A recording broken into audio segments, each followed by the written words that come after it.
Taiwan, I'm Ethan Liu with 10 minutes of news from here in Taiwan and around the world. China's military has again breached Taiwan's defensive air zone. Taiwan's military reported on Friday that 21 Chinese military aircraft and 11 warships were detected operating in the region during a 24-hour period. 13 of the aircraft crossed into Taiwan's Air Defense Identification Zone, or ADIZ. The zone isn't Taiwan's airspace, but the military uses it as a defensive buffer. The Chinese aircraft included 2 radar planes, 6 fighter jets, 2 bombers, 2 drones, and 1 helicopter. Taiwan's military said it tracked the aircraft and deployed missile defense systems in response. Meanwhile, a batch of anti-aircraft missiles arrived in Taiwan on Thursday. They are part of a new U.S. aid package worth $500 million. Sam Robbins looks at what this new shipment means for Taiwan. This is the FIM-92, or Stinger, a U.S.-made anti-aircraft missile. A shipment of them arrived in Taiwan from the U.S. yesterday. The weapons can be used in either surface-to-surface or surface-to-air combat and only require one person to operate. The U.S. Congress recently authorized around $1 billion worth of military support for Taiwan. These newly arrived missiles are part of the first half of that package. The FIM-92 has proven its worth in recent conflicts. Missiles provided by the U.S. have helped Ukrainian fighters shoot down Russian drones and helicopters, thwarting many low-level and precision attacks. Ми, знаєте, як охотники, що чекають свою здобич, довго сидимо, чекаємо, бувають місяцями, але інколи це стається. But Taiwan's situation is quite different from Ukraine's. Taiwan's military is preparing for a potential invasion from China, which claims Taiwan as part of its territory. As an island nation, defending against airstrikes would be crucial for the Taiwanese military in the event of an attack. Chinese warplanes frequently enter Taiwan's Air Defense Identification Zone, or ADIZ. That's why many believe the new delivery may be even more important for Taiwan than other countries. Stinger is very, very effective against, for example, paratroopers coming in trying to take over an airbase or a port, and helicopters delivering special operation troops across the Taiwan Strait trying to capture a port or airfield. The delivery comes as other orders of weapons or equipment have been delayed due to technical or supply chain issues. Taiwan is currently waiting on another shipment of 250 Stinger missiles it purchased from the US to arrive. Shipments of fighter jets have also been delayed. But despite these holdups, the newly arrived missile packages could provide Taiwan with a powerful new tool to help keep its skies safe. Klein Wang, Sam Hui, and Sam Robbins for TaiwanPlus. Certain kinds of criminals can no longer stand for office in Taiwan. Lawmakers on Friday made changes to the law governing the election of civil servants. Crimes that would bar someone from office include fraud, money laundering, drug trafficking, and endangering national security. Taiwan's ruling Democratic Progressive Party promised to amend the law after a number of candidates with criminal backgrounds elected to office last year. The changes will also apply to next year's general elections. An agreement has almost been reached on the pay increase for Taiwan's public sector workers for next year.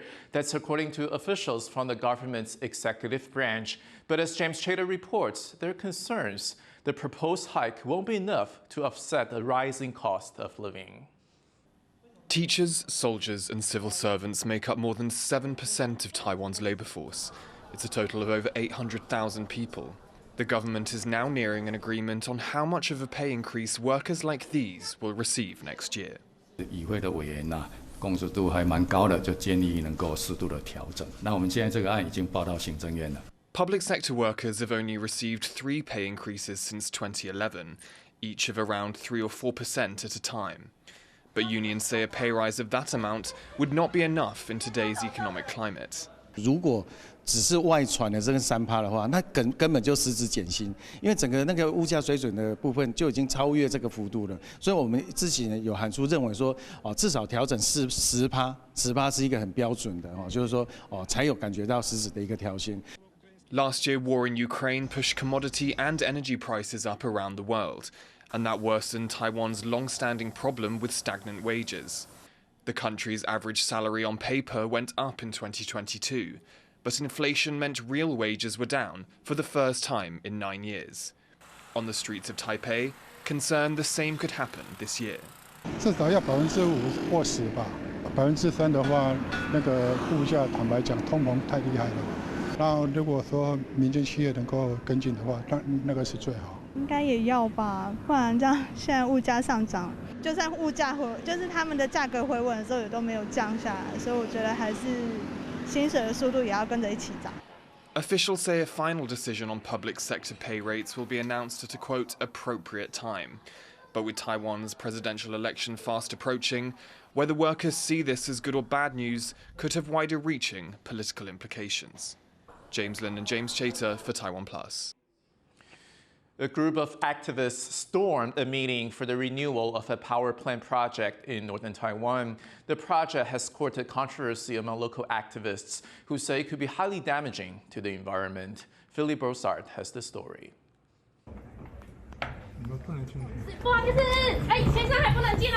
What was meant to be a quiet environmental impact assessment quickly turned into a small demonstration. On Thursday, dozens of environmental activists barged into this private meeting between representatives of Taiwan's Environmental Protection Administration and energy group Taipower. The assessment had been arranged to discuss building a new liquefied natural gas terminal in northern Taiwan. The protesters loudly expressed their concerns to the attending officials.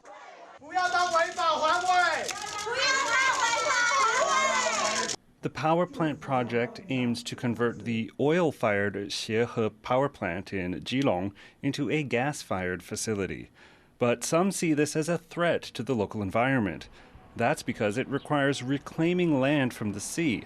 Activists say Taipower is providing the public with false information, as they say the energy firm did not conduct research within the reclamation area.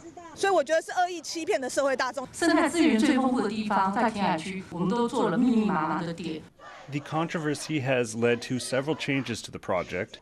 These include shrinking the development area by more than 20% and moving the reclamation zone eastward. Taipower says it's working to avoid coral areas and be more eco-friendly. But these environmentalists remain unconvinced. And on Thursday, the meeting was forced to come to a halt and was rescheduled for another day.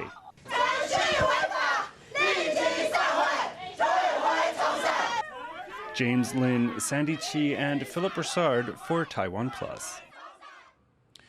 When you think of places that grow coffee, you might think of Brazil, Vietnam, and Colombia. But growers in Taiwan's southwestern Jiayi County are showing their bean cultivating chops, with some crops going for high prices. Les Liao has more.